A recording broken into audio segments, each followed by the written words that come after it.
अपने शरीर को समझने, यौवन के दौरान होने वाले बदलाव और यौन विकास के बारे में एजुकेशनल कंटेंट बहुत महत्वपूर्ण हो गया है, क्योंकि यह लोगों को उनकी ग्रोइंग ईयर्स में मार्गदर्शन करने में महत्वपूर्ण भूमिका निभाता है।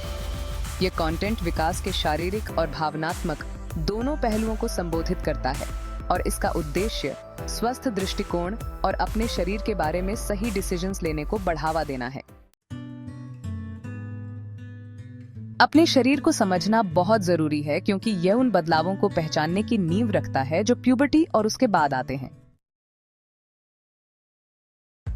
एनाटॉमी और फिजियोलॉजी समझने के लिए बहुत महत्वपूर्ण विषय हैं।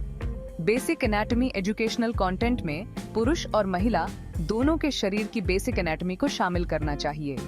उदाहरण के लिए, एक एवरेज एडल्ट ह्यूमन बॉडी में लगभग 5 से 6 लीटर खून होता है और लगभग 206 हड्डियां। सेल्फ केयर और हाइजीन ओवरऑल हेल्थ को बनाए रखने के लिए बहुत जरूरी है। Personal hygiene American academy of paediatrics के अनुसार अच्छी हाइजीन प्रैक्टिसेस जैसे रोज नहाना और साफ कपड़े पहनना शरीर की दुर्गंध और स्किन इन्फेक्शंस के खतरे को कम करने में मदद करते हैं। Health practices, the centres for disease control and prevention overall health को सपोर्ट करने के लिए रेगुलर एक्सरसाइज और संतुलित भोजन के महत्व पर जोर देता है, जो प्यूबर्टी के साथ जुड़े ग्रोथ स्पर्ट्स के दौरान बहुत महत्वपूर्ण है। यौवन के दौरान होने वाले बदलाव काफी अलग अलग हो सकते हैं और हर व्यक्ति में अलग अलग होते हैं। लड़कों में शारीरिक बदलाव आमतौर पर 9 से 14 वर्ष की आयु के बीच अक्सर हर साल 2 से 4 इंच तक ग्रोथ स्पर्ट्स शामिल होते हैं। यौवन के अंत तक, जो आमतौर पर 16 से 18 वर्ष की आयु के आसपास होता है, अधिकांश लड़के अपनी प्रीप्यूबेसेंट हाइट से लगभग 4 से 6 इंच लंबे हो गए होंगे। भावनात्मक और मनोवैज्ञानिक परिवर्तन भी यौवन का एक महत्वपूर्ण हिस्सा है।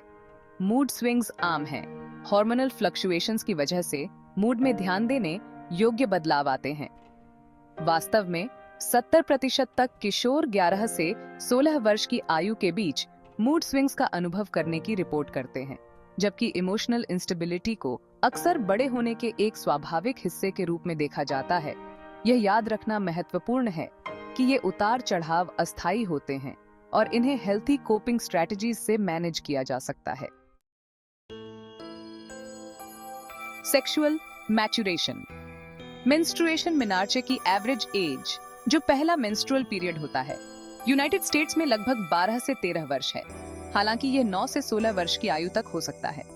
ये एक आम गलतफहमी है कि मेंस्ट्रुएशन शुरू से ही हमेशा रेगुलर होना चाहिए। हालांकि मेनार्चे के बाद पहले कुछ वर्षों तक मेंस्ट्रुअल साइकिल्स इरेगुलर हो सकते हैं। Tips for parents and concerned individuals. Open communication. यौवन और यौन विकास के बारे में बातचीत के लिए एक कंफर्टेबल एनवायरनमेंट बनाएं। माता-पिता और बच्चों दोनों को खुलकर सवाल पूछने और अपनी चिंताओं को व्यक्त करने का अधिकार महसूस होना चाहिए। Sexual development and health.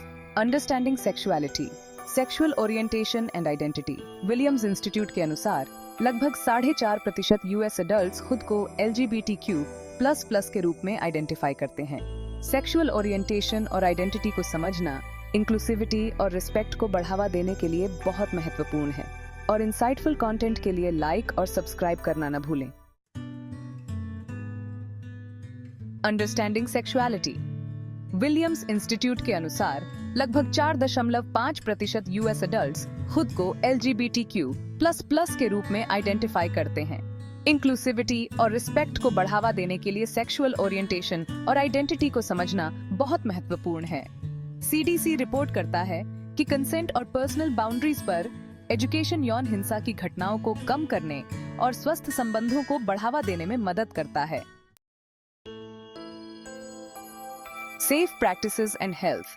CDC का कहना है कि कॉन्डम्स जैसे कॉन्ट्रासेप्टिव्स के इस्तेमाल से सेक्सुअली ट्रांसमिटेड इन्फेक्शंस का खतरा लगभग 80% तक कम हो सकता है।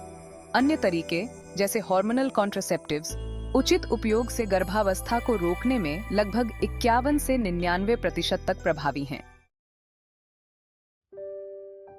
Emotional aspects of sexual development.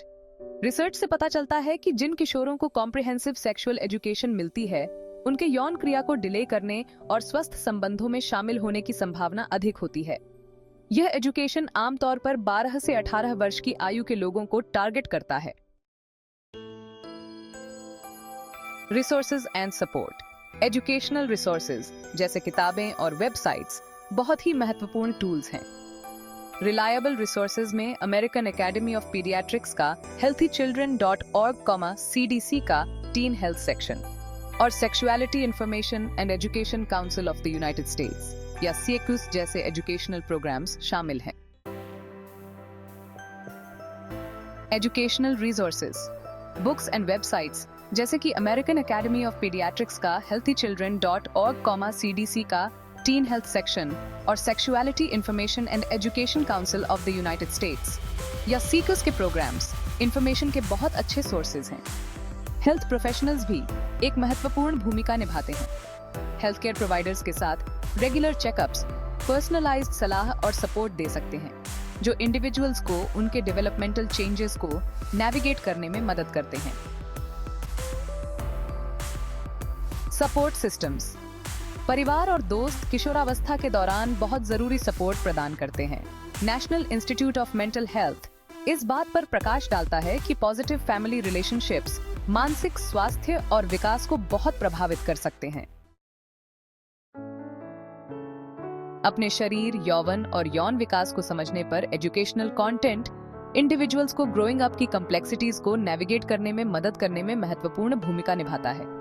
सही जानकारी प्रदान करके, ओपन डायलॉग को बढ़ावा देकर और हेल्थी प्रैक्टिसेस को बढ़ावा देकर हम युवाओं को उनके शारीरिक और भावनात्मक विकास के लिए एक पॉजिटिव और इन्फॉर्म्ड अप्रोच प्राप्त करने में सपोर्ट कर सकते हैं। अगर आपको यह वीडियो पसंद आया हो तो कृपया हमारे चैनल को सब्सक्राइब करें, इसे दूसरों के साथ शेयर करें और आइए अपने बच्चों को बेहतर ढंग से समझकर इस दुनिया को उनके लिए और हेल्थी और हैप्पी बनाएं।